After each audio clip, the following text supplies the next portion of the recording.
get started. This is a series of 7. I guess I was kind of crazy when I decided to do that many, but the Odyssey lends itself to this. There are 24 books, and they fall into groups of 4. So 4 times 6 is 24, then we need an introduction to the whole thing. So that's why it's 7 parts.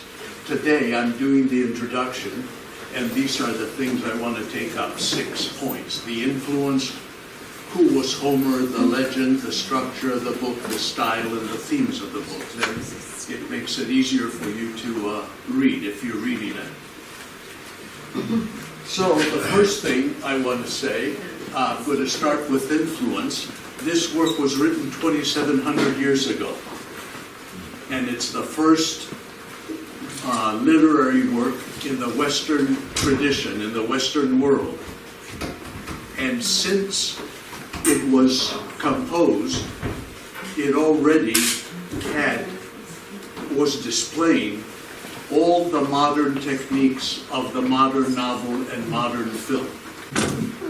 And it's still being read today. Many of the modern novels go back to Homer's style.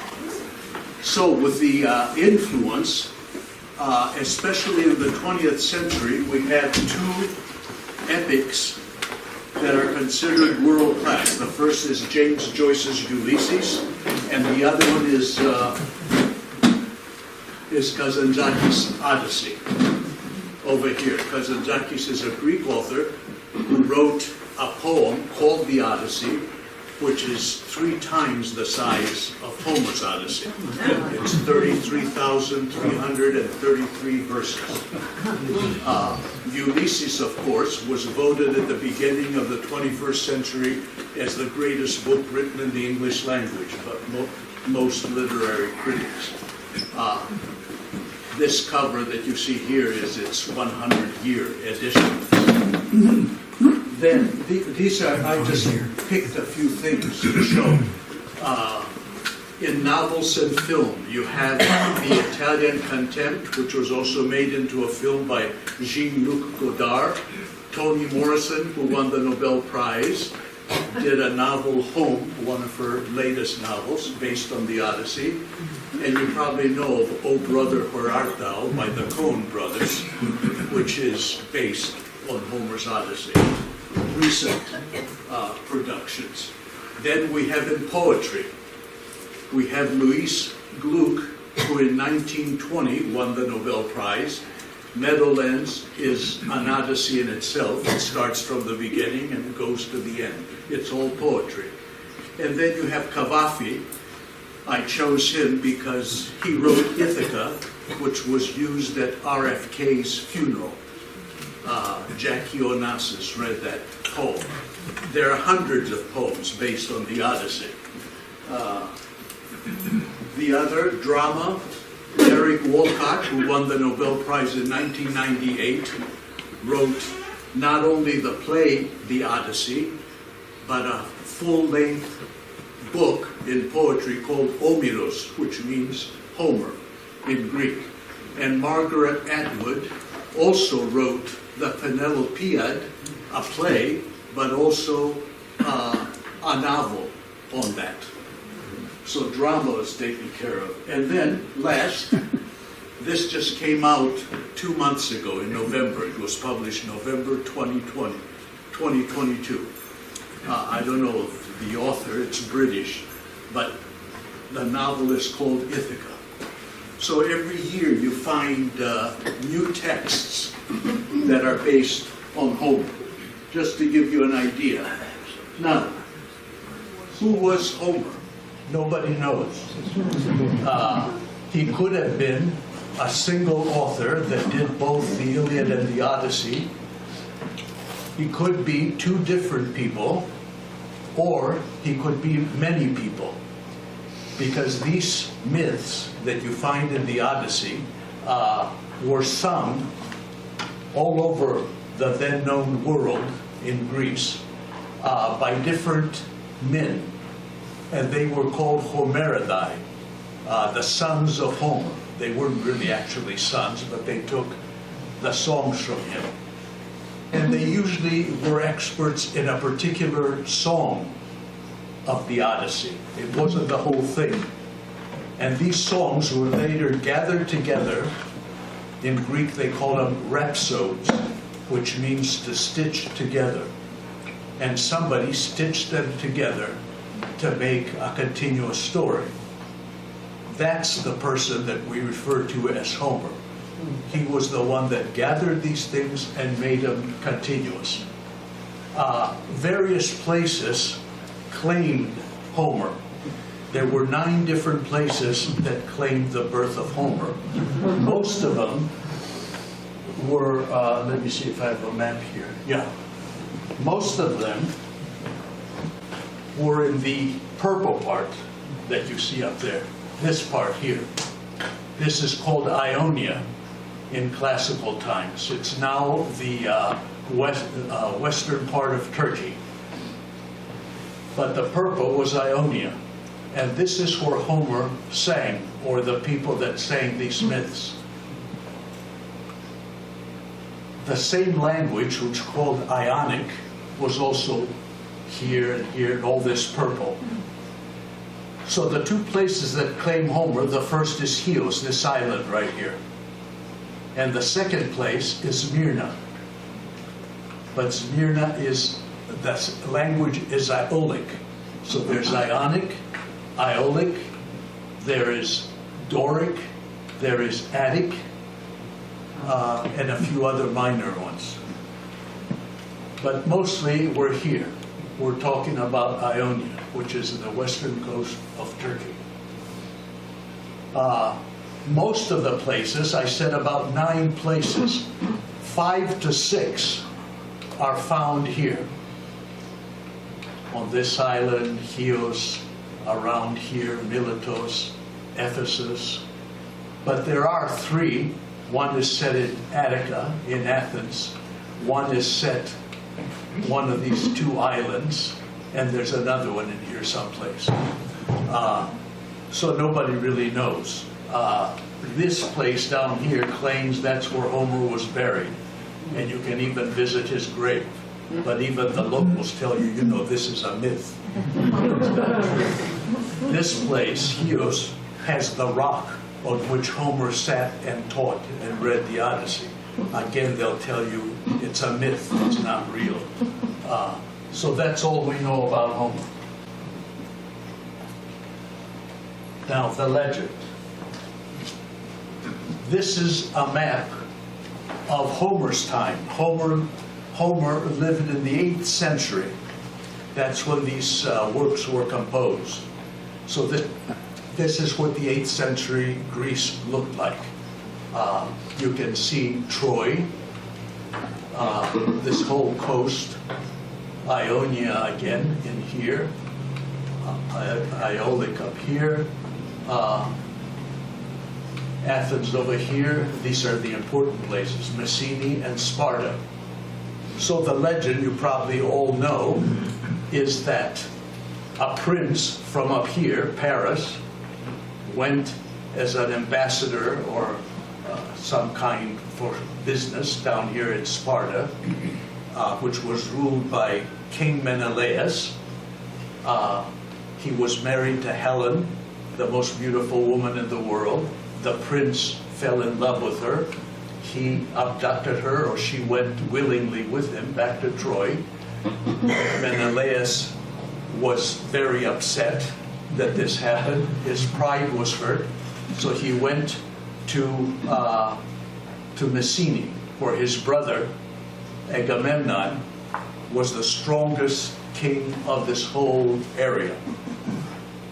He had the most ships, the most soldiers, etc. And it gave him the opportunity. Menelaus said, they stole my wife, we have to get her back. Agamemnon was willing right away. Only because he needed to fight with Troy anyway. You can see that Greece is surrounded by water. Ionian Sea, the Mediterranean, the Aegean, and in order to expand, they had to trade. And most of the trade happened to be here. during the time of Troy, the Hittites ruled here. Later it was the Persians. The Egyptians are down here. These were places that were already there and were much richer. And the Mycenae, Agamemnon, wanted a way to trade in here. But in order to do that, he had to go through these straits into the Sea of Marmara and then into the Black Sea.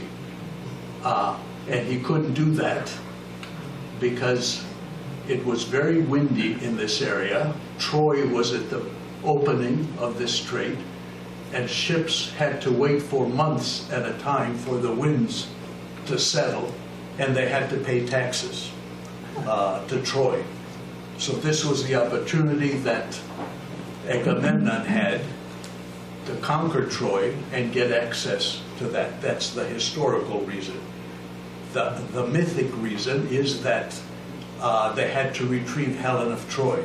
And they had to retrieve Helen of Troy because the bonds of hospitality were broken.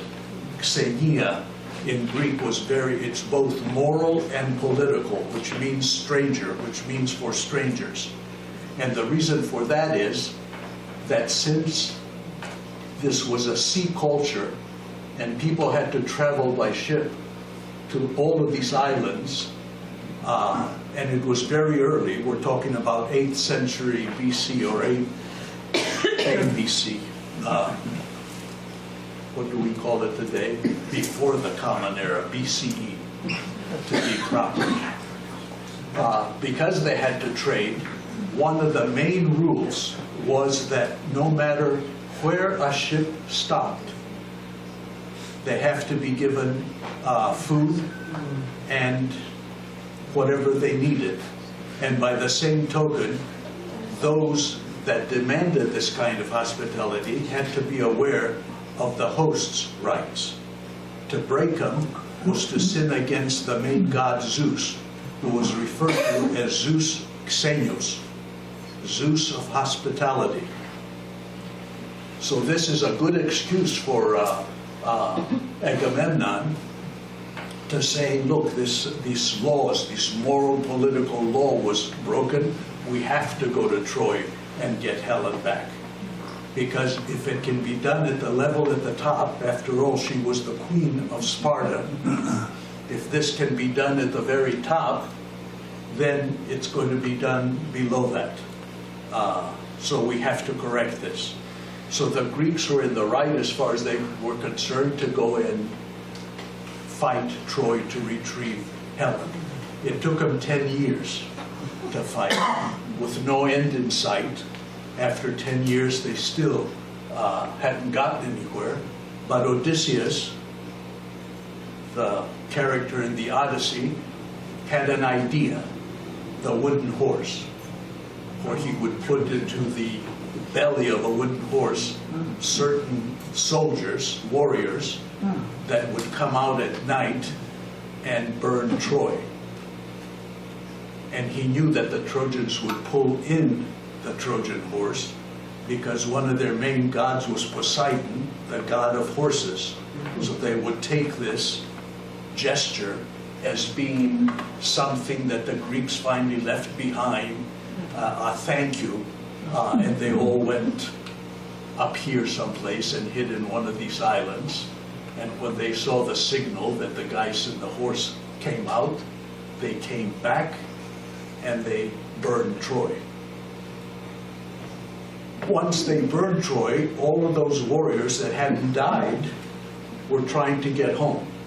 Odysseus lives up here someplace. Let me see, where am I here? In here someplace. Ithaca is very small, like a dot. It would be farther down. This is Corfu, probably. So it's in here someplace. So he has to go this way in order to go to Troy. That way. And you have to hug the coast because you can't sail at night. You have to stop. After all, they row to these places. And they have to stop along the way and eat, etc. There are no restrooms, no restaurants in their boats. So they have to do this. So he went there. After 10 years, the war is over, or they burn Troy, and he has to come back. So he starts this way. He comes down here, comes across, comes down, and when he reaches this point, this is a very windy area because it leads into the Mediterranean, all this the Mediterranean Sea. When he comes to this point, he's blown south, and that's where his adventures begin. And it takes him 10 years to get back up here. So he's away for 20 years once the war starts. So that's the legend.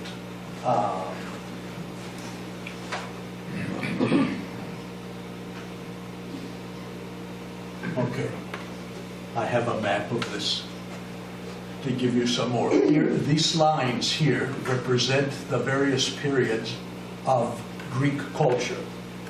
There are 6. After the Hellenistic period, which ends at about 30 BC, you get the Romans coming. So I stop there. So the Odyssey, the date of the Trojan War is given as 1184 usually, sometime in the 12th century, probably around that period. Homer is writing about the Odyssey in 675. He probably wrote the Iliad around 725, 675. These are the new dates that scholars use now for the creation of these epics. So you can see from the time of the war to the time that Homer is writing about it, 500 years or more pass. And there's no history at that time yet. History doesn't come in until 430 with Herodotus. And Herodotus uses mythology in his history. The one that uses facts and the father of history as we know it together is Thucydides, History of the Peloponnesian War, and that occurs around 411. So there's no history here. Everything must be word of mouth. Everything that Homer knows about Troy, he heard of, or it came up in myths. So what he's doing in writing these epics, the Odyssey, he's really talking about his period, which he knows, the period that he lived in, and imposing it on this period. So when you're reading the Odyssey, you find these, we can call them mistakes. For example, the Mycenaean period was also called the Age of Bronze, because they used bronze. Iron had not come into being yet. Iron comes in the Archaic period. But Homer talks about iron weapons that these people have, but they can't because there was no iron. So he's using what he knows of his period and imposing it on that period. And you find a lot of that. For example, did carriages of that time have 2 wheels or 4? Did people fight from their carriages or not? What was their dress like? Or when he talks about helmets, etc., is he using what he knows from here and imposing it there? Although there were some stories that came down word of mouth, what this was like.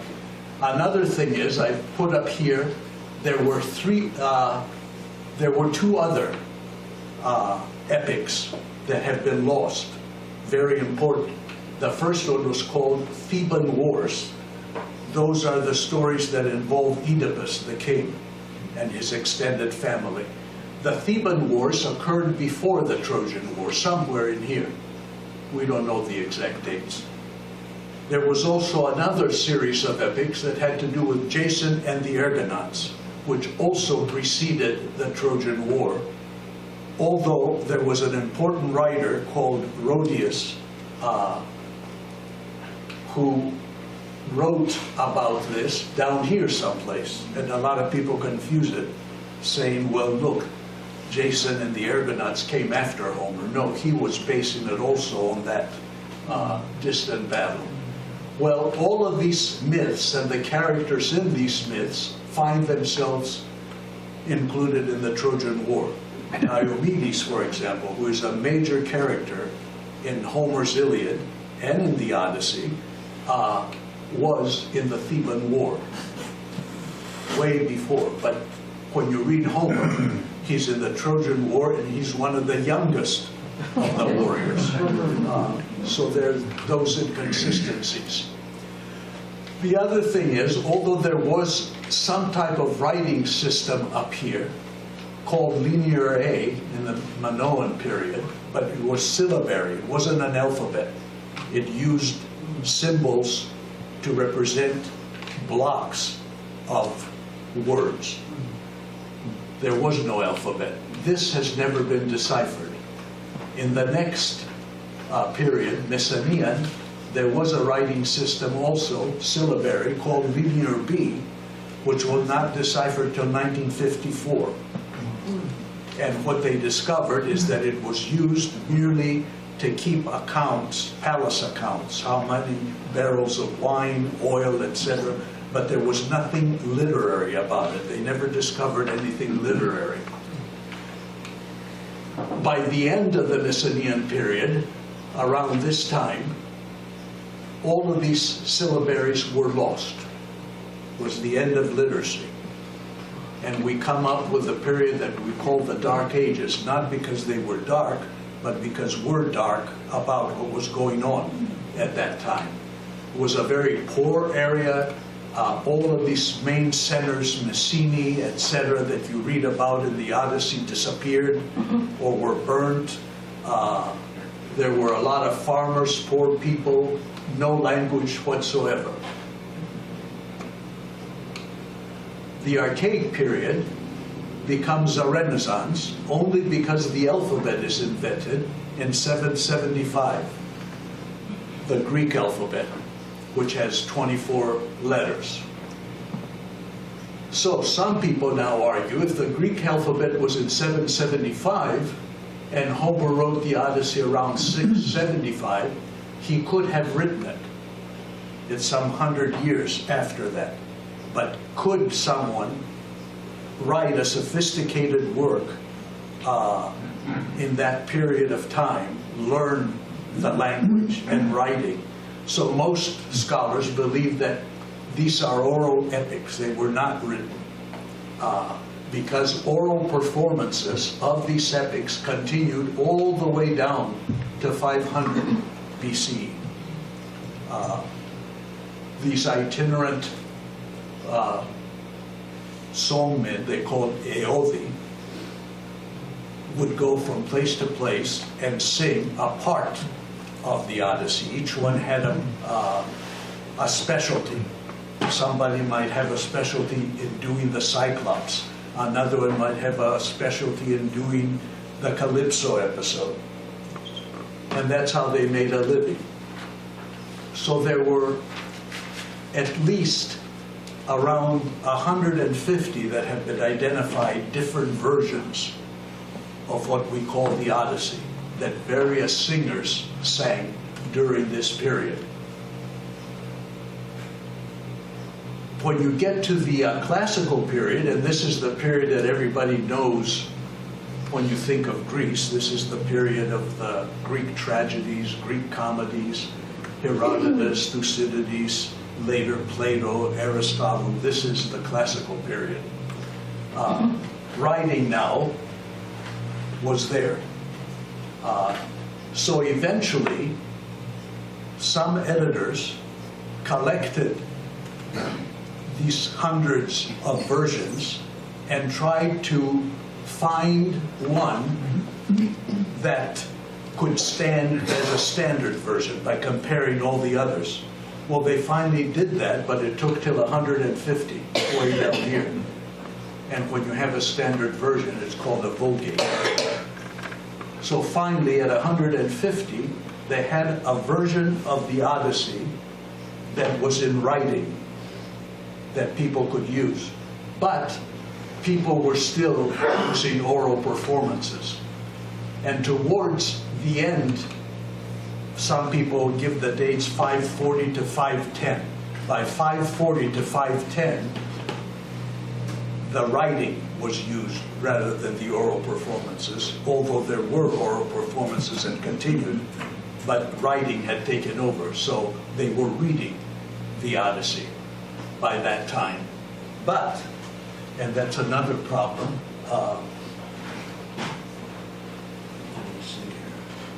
this is what the writing looked like. Oh my goodness. That was the problem. It's all in capital letters. There's no word division. There's no periods or commas. And everything is linked. And besides, you read it this way. And so it took a long time to, and that's where mistakes are being made, because where you divide a word here or here, sometimes you think it's somewhere else. So that took a long time. Minuscule writing, which is little letters, and grammar didn't come till the 9th century AC, AD. So they had to wait a long time It's to almost get, 1,000 years. yeah, 1,000 years. So this is what we had.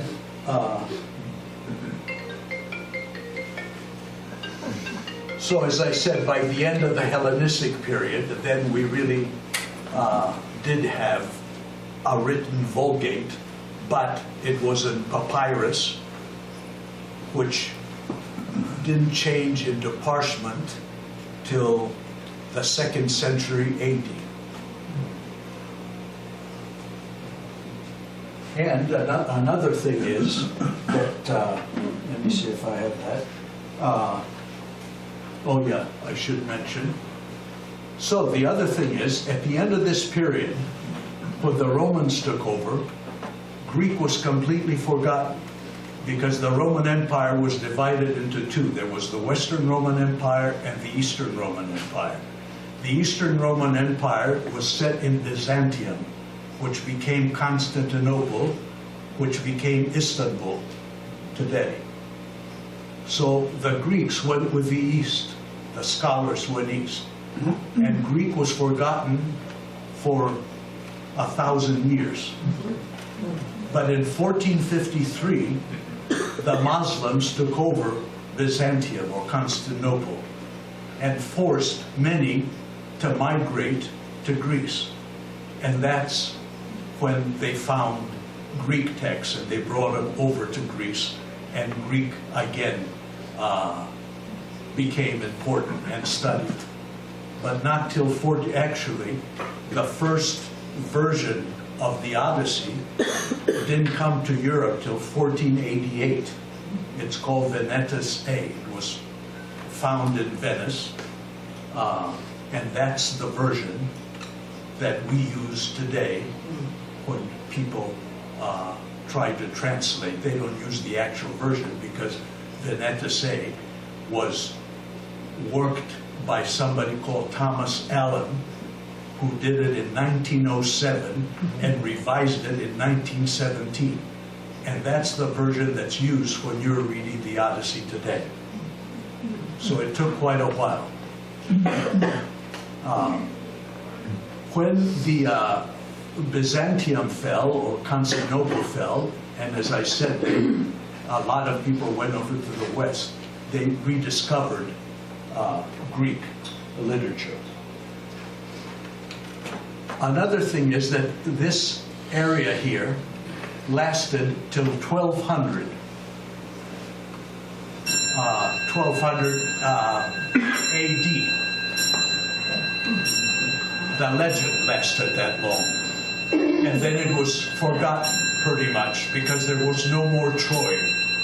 Troy was demolished till 1817.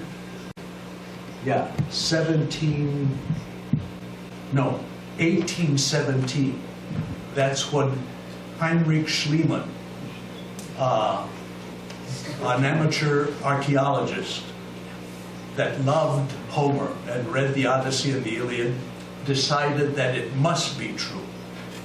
So he used his money. He was a millionaire, made money in the California gold rush, although he was German, he'd come over. He used his money to go to the spot that Troy is supposed to have been, which today is called Hisarlik. And he started digging. And he discovered all of these necklaces and daggers.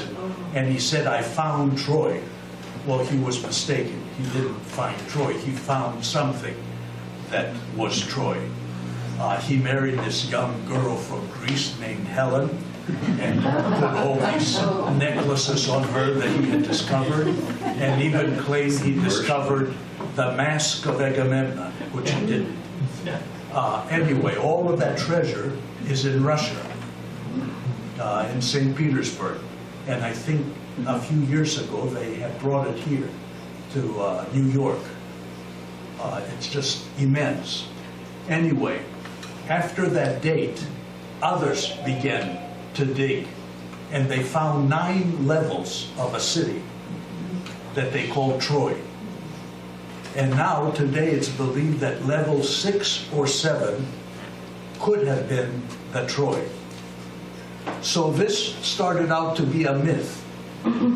But once you find something that could make it history, you call it a legend.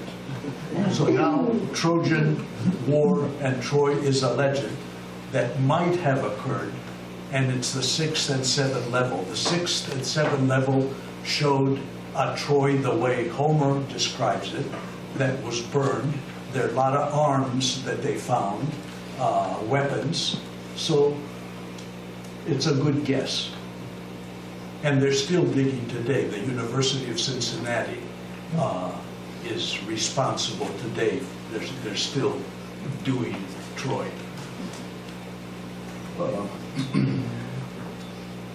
And then, as I said, finally you get to Thomas Ellen and our own period, 20th century, and we have a work. Okay, that's enough there. The structure of the Odyssey.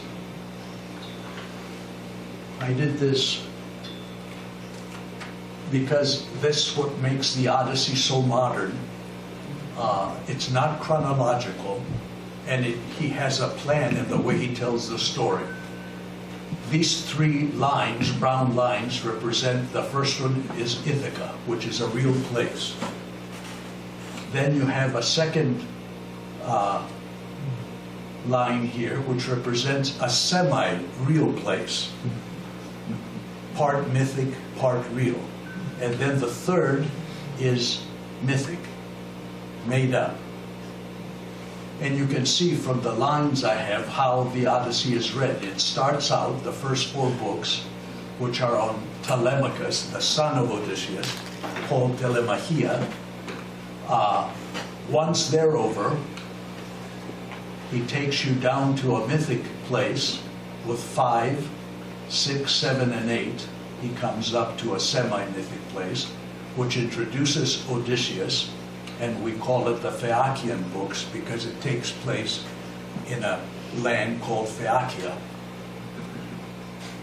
And then, when he's there, that's when Odysseus tells his adventures, which are 9, 10, 11, and 12. They're way down. They're all mythic.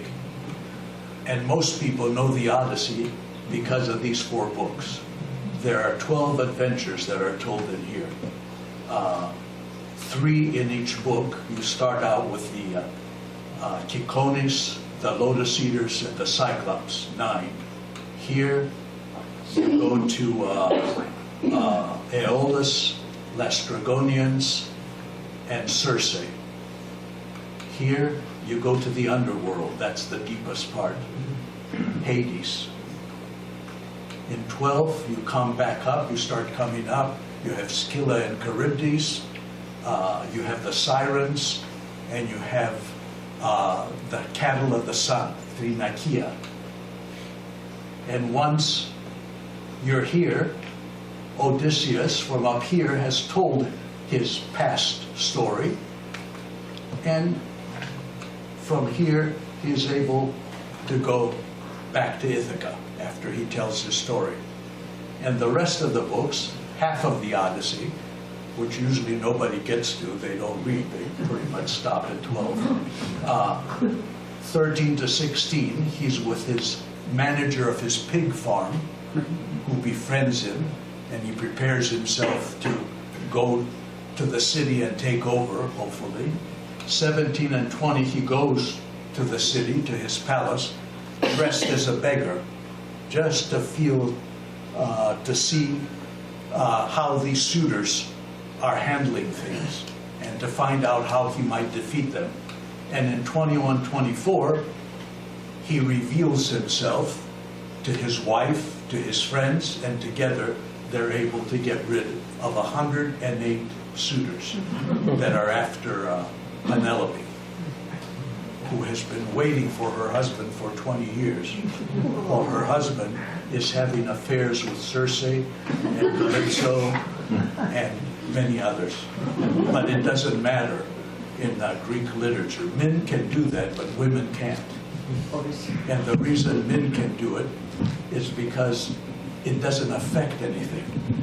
But if a woman has an affair, the man doesn't know who his heirs are going to be, so they can pass whatever they have onto a legitimate heir. So in order to be sure of that, the women must be chaste. That's why Penelope is the good wife, and a few others are not. Because when they're making their trip back, when the warriors are coming back from Troy, there are many that come back. And some have their own stories. Agamemnon, for example, the leader, the commander, comes back to Mycenae to find out that his wife, Clytemnestra, is ready to kill him. And while he's taking a bath, she and her lover kill him. So she's the bad wife. Menelaus, his brother, comes back with Helen that he finally retrieved, but it takes him 5 years to get back. And he's stuck somewhere down here in Egypt. But he does get back. And there's stories of all the others. These stories collectively were called nostoi, which means the returns. So this Odyssey is part of a nostos, part of a homecoming. I imagine that's why Toni Morrison calls her novel Home, because of that. So this is a pattern of the way the Odyssey reads. And I have up here also, I put in here that, as I'll tell you a little later, an epic always starts with an invocation. And an invocation is called a proem, not a poem, but a proem, P-R-O-E-M. Usually the first 10 lines. Odysseus does come in right away, but just for a few lines, 11 to 95, because he's already here. So we're told that he's here. And then we go back to Telemachus for the next 4 books. And we don't meet Odysseus again till 5 to 8.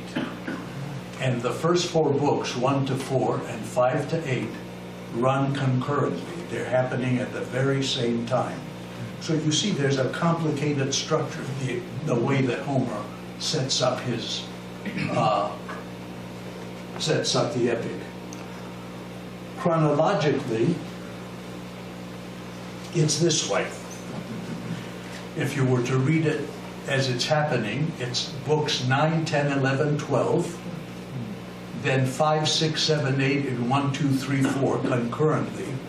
But in oral literature, concurrent things are narrated separately. So Homer narrates 1, 2, 3, 4, and then 5, 6, as if they come after. But they don't. They're at the same time. And then you go, the second half of the book, you go to 13 to 24, and they're all in Ithaca. So you see most of the story from 1, 2, 3, 4, and here is in Ithaca. And only 9 to 12 is in Neverland, no man's land, myth. And this is semi-real, because Phaeacia is between the real world and the mythic world.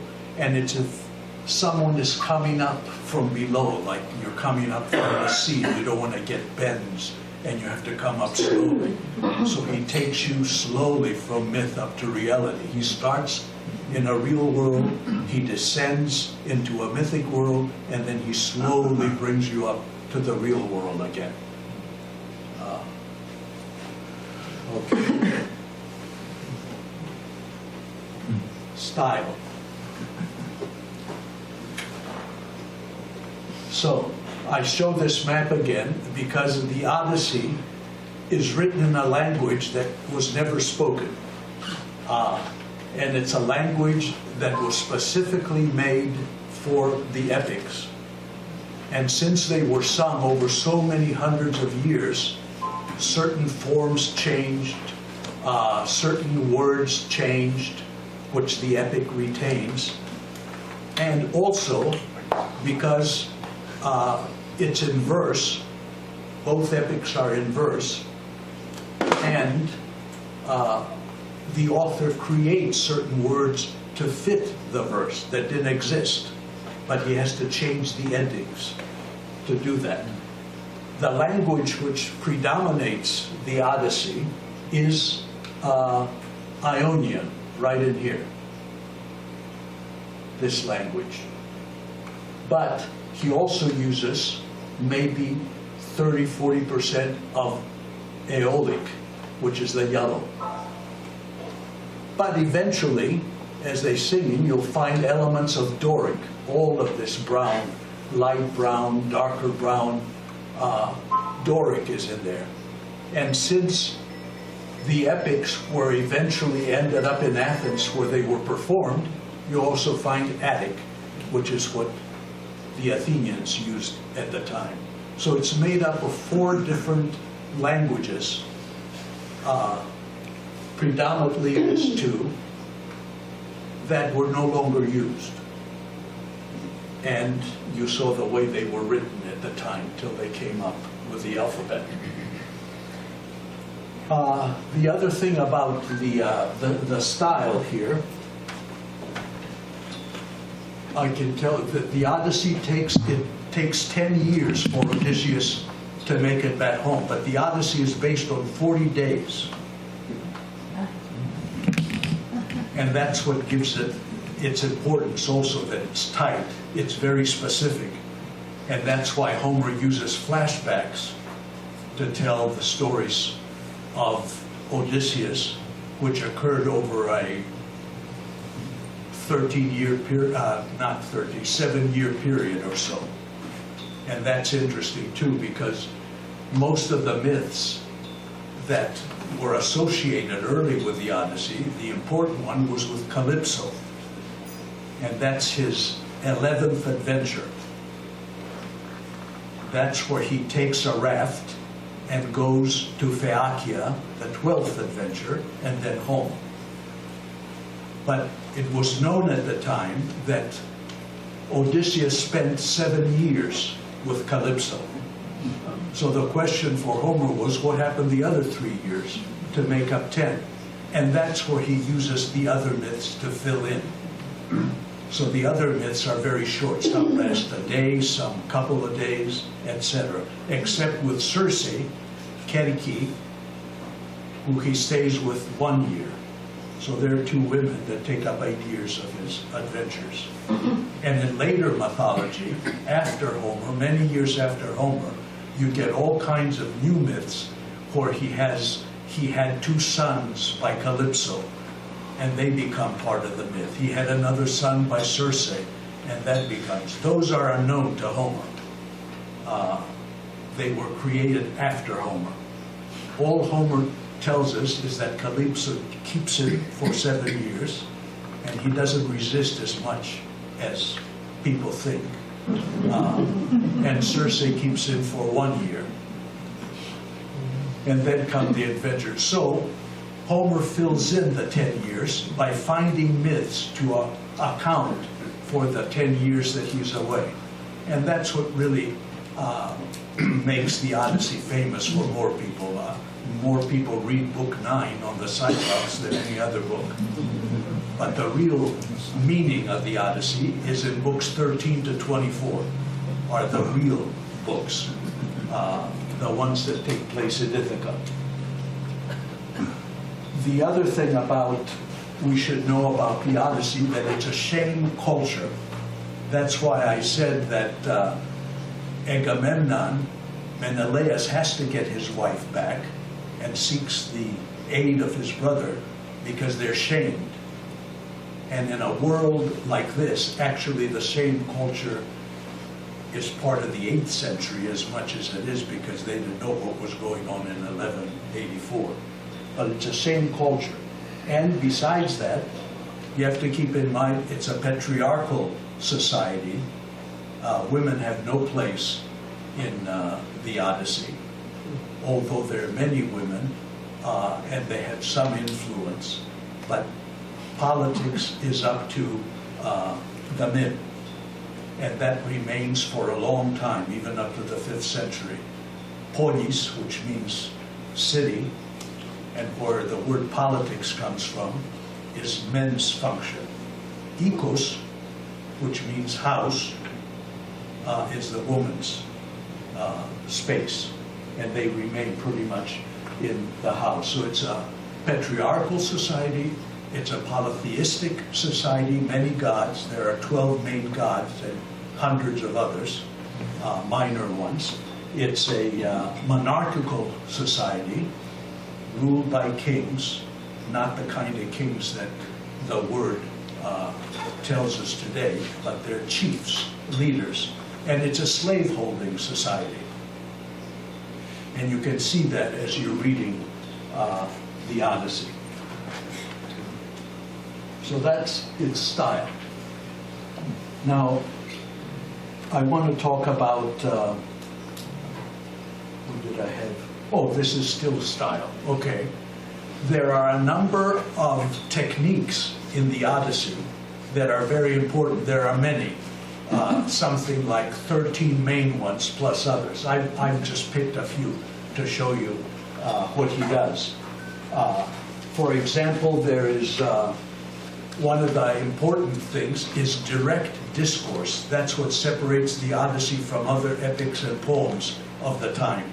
Direct discourse means that the characters speak for themselves. Usually in an epic, a narrator tells us the story. That's third person. But in Homer, 40% of the Odyssey is in direct discourse for the characters themselves. And that makes a lot of difference, because as you're reading the Odyssey, you'll discover that one way that Odysseus gets away with everything he does is because he's a good liar. He makes up stories, although his lies are not what we think of today. They're more using the mind, being clever. And he's very clever. Well, if you keep that in mind and you see the various lies that he tells in books 13 to 24, there are 5 main ones. He lies to Eumaeus, the manager of his pig farm. He lies to Athena when she first meets him. That's the goddess that is supporting him. And she loves it that he lies, because she thinks he's using his mind, and she's the goddess of wisdom. He lies to Penelope, his wife, a very elaborate lie. He lies to his father Laertes, which almost gives him a heart attack. And he lies to the main suitor, Antinous. So, if you have all of these lies that he's telling, and then you know that he's telling you the story of his adventures, how do you know that he's telling the truth, since he's such a liar? After all, he does want to get home, and the only way he can get home is to convince the Phaeacians to take him there, which they do. And so he tells us all these tales. I mean, that's one of the questions. It's probably not that important, but it's something to consider. So, the lies are very important. The direct discourse is important. Then there's a great deal of repetition, because in oral literature, once something is said correctly, like a king giving a message to a messenger, go and tell so-and-so this and that. That message will be delivered verbatim because it means the singer has less to memorize. And there are many instances throughout these epics in the Odyssey where things are repeated verbatim. So instead of 12,109 lines, that is the Odyssey, maybe he can get rid of 500 by repetition. And the other thing is digression in the epic. He digresses a great deal, and that's how he can flesh it out so that it can be 24 books. You could tell the story in a paragraph, actually. But he gives you something, and then he goes back and gives you something else. A good example of that is, as a young boy, a boar scarred his thigh when he was very young, and he went to visit his grandfather, and they took him hunting, and etc. So when the maid sees the scar on the beggar, much later in the Odyssey, she's ready, she drops the pan of water, she's washing his feet. And as she drops the water, the pan, before it hits the floor, Homer digresses to tell you the story of the boar hunt and how he got that.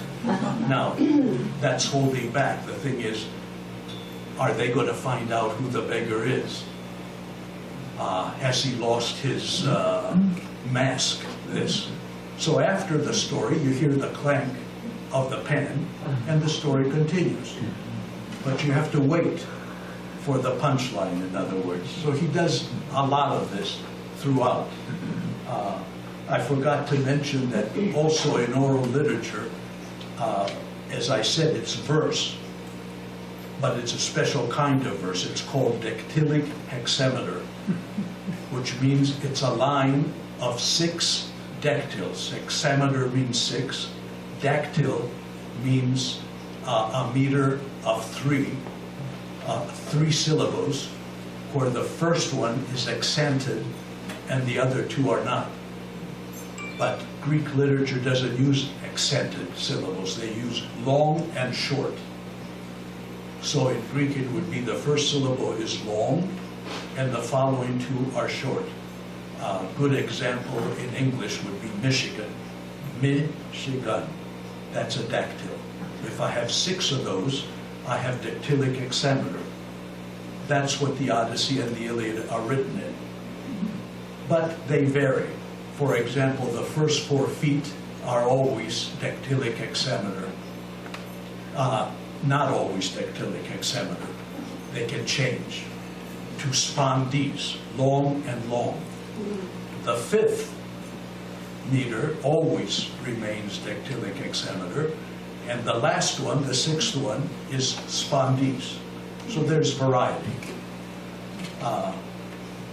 But we don't care about poetry that much in translation, although the better translations try to do it in verse, like the one I recommended, Lattimore. He uses some kind of verse. Many of them use prose, but you have to keep in mind that this is a poem. It's not a novel. I notice some paperbacks in the back say the greatest novel written. It's not a novel. The other thing is epithets. Epithets are adjectives that are attached to certain names. Like if I say God-fearing Odysseus, God-fearing is an epithet. And there are many epithets that can be attached to these characters. Odysseus has as many as a dozen or so. And the reason he has a dozen or so, because each epithet is of a different metrical length. So as the singer is singing the Odyssey, he always has to make the line come out dactylic hexameter. And as he's coming towards the end of the line, he knows how many meters he has left, and he can pick the appropriate meter that he's memorized all of these things and throw it in to have a perfect line. So that's why we have so many epithets, like owl-eyed Athena, on and on. So that's very important. But the most important technique of Homer is the Homeric simile. That's what distinguishes his work from all other epics. And a simile, as you know, is comparing, a regular simile is comparing A to B. And I put one up there to show you what he does. A is down in red. So numerous and incessant were the stones volleyed from both sides that as storms of snow descend to the ground incessant on a winter day. That's a simile. I compare A using as or like to something else. Homer switches this. He puts the second part, part B, the blue part first. Then he elaborates on that blue part and finally comes to the red. So, and they as storms of snow descend to the ground incessant on a winter day, when Zeus of the consul, showing before men what shafts he possesses, brings on a snowstorm and stills the winds asleep in the solid drift, enshrouding the peaks that tower among the mountains and the shoulders out jutting, and the lowlands with their grasses, and the prospering work of men's hands, and the drift falls along the gray sea, the harbors and beaches, and the surf that breaks against it is still, and all things elsewhere it shrouds from above, with the burden of Zeus's rain heavy upon it. So numerous and incessant were the stones volleyed from both sides. So he's talking about the soldiers fighting, throwing stones. There's a lot of chaos, a lot of sound. It's a battle, many battles. So by using a Homeric simile like that and reversing it, he takes you out of the war. And he finds an image that is exactly the opposite. A peaceful world. A world without war. Snow falling in a forest, covering everything. In silence. You don't hear a thing before there's that much snow. And that's his point, to contrast war with peace, with something quiet. So it's a way of taking you away from the constant battles and putting you into a world of peace, and also giving you, it's not always about nature. Sometimes it's about animals. Sometimes it's about domestic things, giving you the life of the time, the way people act. He might compare something to somebody milking a cow or a goat. So you get an idea of the culture. There's a German scholar who took from the Iliad and the Odyssey and wrote a whole book on horses, how horses were treated in the 8th century, and he got it all from reading the Iliad and the Odyssey, these similes.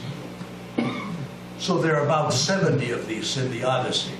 In the Iliad, there's 150, because the Iliad is more monotonous. There are more battles there than there are in the Odyssey.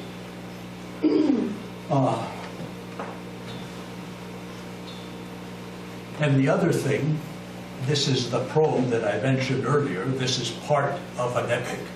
And for the Odyssey, it's very important.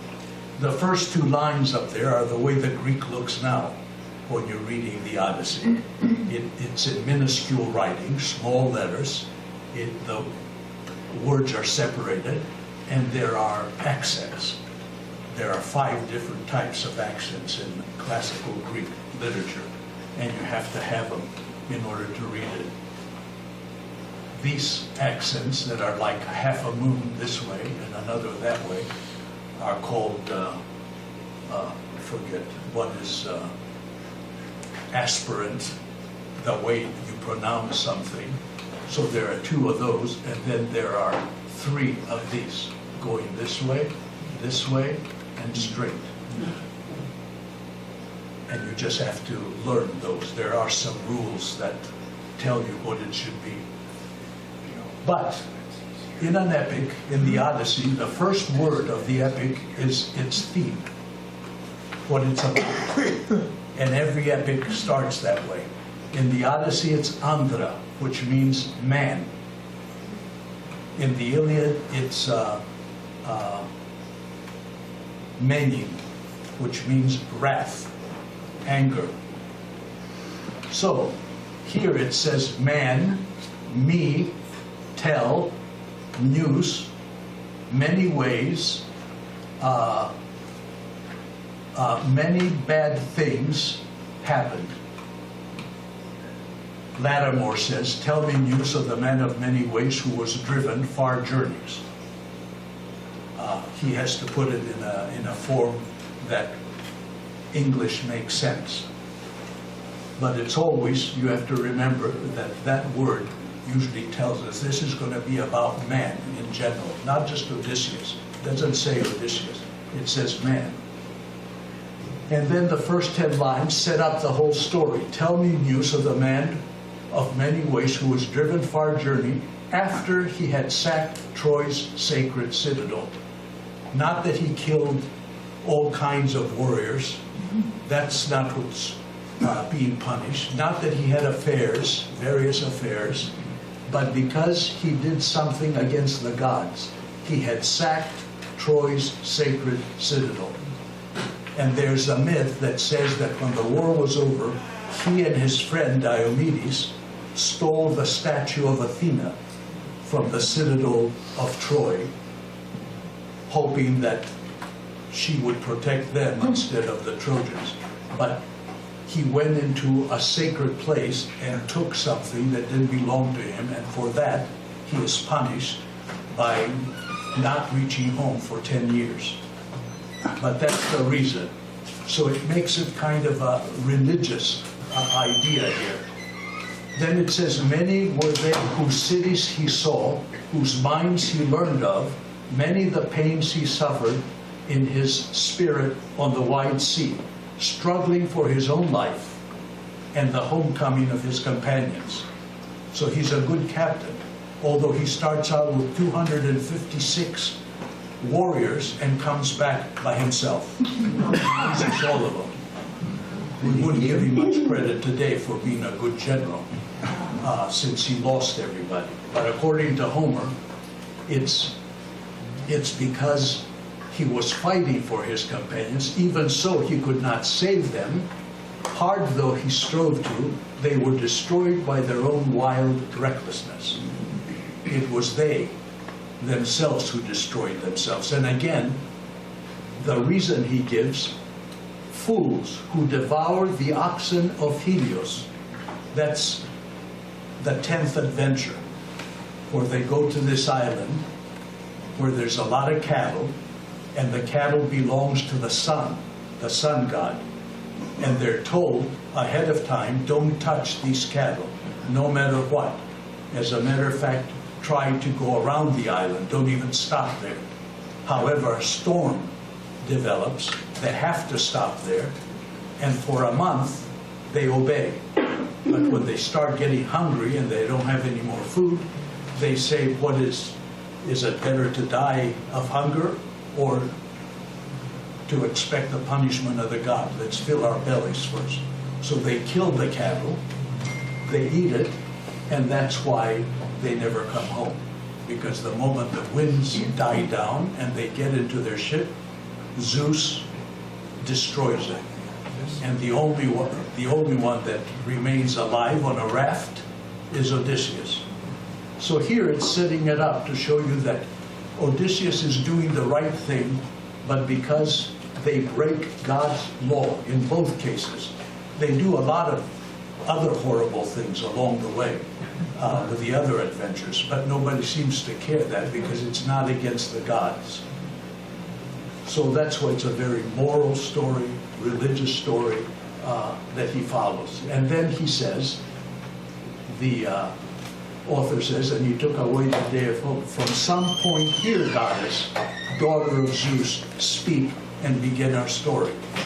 Now that shows you that this isn't the man Homer thinking up of this story, but he's a special kind of person who sings the goddess song. That is, he's being, the goddess is singing the Odyssey through him. So in an oral culture, everything has to be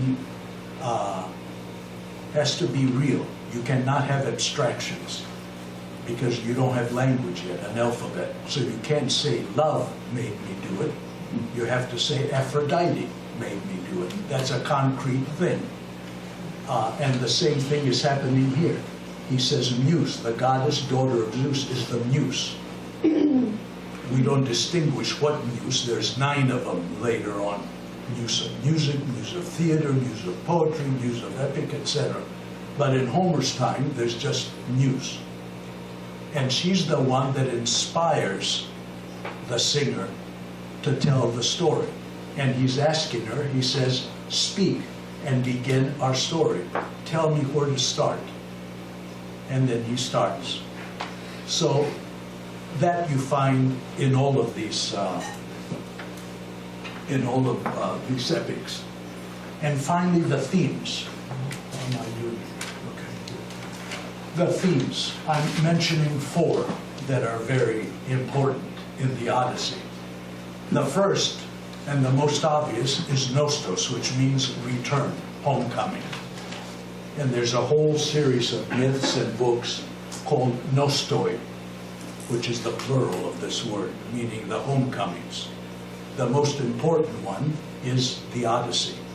But when you're reading the Odyssey, he gives you a number of other homecomings. He gives you the homecoming of Agamemnon, he gives you the homecoming of Menelaus, he gives you the homecoming of Nestor in some detail. And then he mentions others that die at sea, that die after the war by doing something. For example, there's a warrior called Ajax. There are 2 Ajax. This one is the lesser Ajax. And what he does, he rapes Cassandra, Priam's daughter, in an altar in the church. And so he has to die because, again, it's against God. And so as he begins to sail back home, they drown him. Some reach home to be destroyed by relatives or other than one power. A few make it back, but he doesn't deal with it very much. So Nostos is very important throughout. And you get in the Odyssey comparison. For example, he constantly compares Odysseus, Penelope, and Telemachus, his son, to Agamemnon, Clytemnestra, and Orestes. Again, a father, a mother, a son. Because as I said, Agamemnon is killed by his wife, and it's up to the son Orestes, years later, to come and kill his mother and her lover. So in a way, Homer is telling us that that's what Telemachus should do too. His father is gone. His mother's being sought after by suitors. It's up to him to stand up to all this and do as Orestes did, to take care of the suitors. So there's that kind of comparison. And he uses that throughout. The next theme that's very important is xenia, which means hospitality, as I said. Hospitality is both a law, moral law, and a political law. That you must give aid to strangers, and the stranger must behave towards the host. And that allows Greek trade to go on if you have this. You don't have to worry about whose door you're going to knock on when you need to eat. You knock, and the host is never supposed to ask, who are you? Or what are you? You feed the person first. And then later, you can reveal, you can ask that. In Odysseus's case, he goes to the Phaeacians, his hosts, in his 12th adventure, the very last one, in book 5, at the end of book 5. He stays there 6, book 7, book 8, book 9, and only then do they ask, who are you? And he might be lying there too. So, but that's important. The other thing, and this is something that you find in both epics, Vios versus Metis. Vios means force. Metis means the mind, intelligence. And both epics deal with this, that force alone will not get you what you're after. They cannot win Troy by using force, as you see in the Iliad. You need Metis. That's where the wooden horse comes in. Odysseus has an idea using his mind, and only when he begins to use his mind, they can then conquer Troy. So you need both at the same time. And in the Odyssey, this becomes very important because the Iliad, although both of these are there also, the emphasis is on Vios, force. But in the Odyssey, the emphasis is on Metis. Because in order for Odysseus to get out of all the adventures he has to be clever. How can you use force against a 50-foot giant, the Cyclops? And he does because he uses his mind, puts out his eye. And the same with all the other adventures. And then you have three things that are also in the culture, and you can find in both epics. And that's these three words. This one is timi, which means honor. Kleos also means honor, and hieras means gifts. One of the things in oral epic, the Homeric oral epic, is that mortals are always in competition with immortals. The gods are always there. The only difference that separates mortals from immortals in the epics is that immortals live forever. Mortals die. And the question is, how can a mortal achieve immortality? The only way you can achieve immortality is to be remembered after you're gone. So how can you be remembered? You can be remembered if you win honor and fame. This word kleos, fame, also means news that are brought to you. That is, if somebody brings news of your feats, you'll be remembered. So that's why they fight to the death in battle, to win this kind of honor, so they will be remembered after they're gone. Well, how can they prove that they will be remembered and all the feats that they did to win Timi and Kleos? That's where the third word comes in, gifts, is by what you have amassed at the end of your life. That's why every time Odysseus goes to a home, he's given a gift. And we're told that in his storehouse, he has storehouses of gifts, which shows his importance. As a matter of fact, since he arrives from Troy after 10 years by himself, without any clothes, on a raft, he's lost everything. Now, how can he return home empty-handed after 20 years? Where's the fame that anybody will know? So the Phaeacians, that's why they're in the middle between reality and myth, give him 3 times as many things as he had amassed during 10 years in war. And during those 10 years, what the Greeks did was raid cities up and down Ionia for women, for food, for gold, whatever they could get. They weren't just sitting there fighting all the time. They were also raiding the other towns. Mm-hmm. So Odysseus had a lot to come back with. He started back with 12 ships with 256 people in it, soldiers. He lost them all. They all sunk. So now, in order to show his importance, the Phaeacians have to be so rich between man and God that they can replenish the awards he would have brought home. And they give him 3 times as many. So he comes home a very rich man. As a matter of fact, the day he comes home, as you'll see when you're reading book 13, they pile all his gold on the shore where the Phaeacians leave him after they bring him home. And when he wakes up, he doesn't know where he is. And the first thing he thinks of, is there anybody that might steal me here? Are there any people around? And when he sees Athena in disguise, the goddess, he threatens her. Don't try and steal. And that's where he gives a lie to let her know how he can protect himself, who he is, etc. You'll see when we get there. So that's important.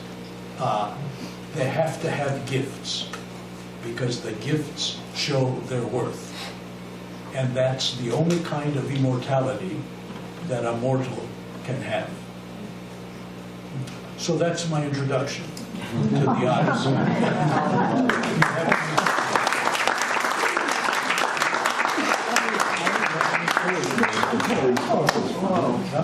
I'm 10 minutes early. Can you sing a song in the original Greek? Just a line? So we have an ear for... I can't sing it, but I can read it. What was it? What happened?